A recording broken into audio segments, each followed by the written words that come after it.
Babu, wakati mwingine mtu huomba, lakini majibu hayaji haraka. Je, Mungu huwa anasikia kweli? Mungu anasikia kitu, lakini kuna nyakati Mungu anafanya kazi kimya kimya, hata kama macho yetu hayaoni. Kama wakati gani babu?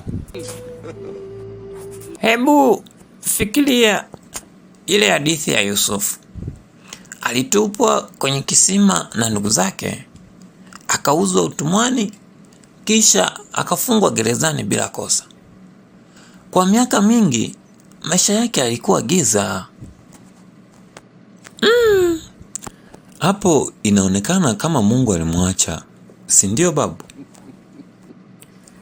Ndivyo ilivyoonekana kwa macho ya watu, lakini ukweli ni kwamba Mungu alikuwa anaandaa njia. Mwisho wake Yusufu akawa kiongozi mkubwa sana Misri, na akaokoa watu wengi sana wakati wa njaa.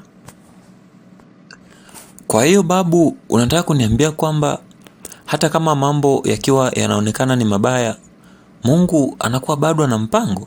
Kabisa mjukuu wangu. Giza la leo linaweza kuwa mwanga wa asubuhi ya kesho. Mungu huandika hadithi ndefu zaidi kuliko tunavyoona. Sasa babu, mtu afanye nini akiwa kwenye giza nene ambalo anahisi kwamba hawezi kuona mwanga kabisa? Swali zuri sana kijana. Mtu akiwa katika giza anatakiwa kuendelea kuamini na kuomba, hata kama mwanga haujaonekana bado. Tumaini ni kama taa ndogo gizani.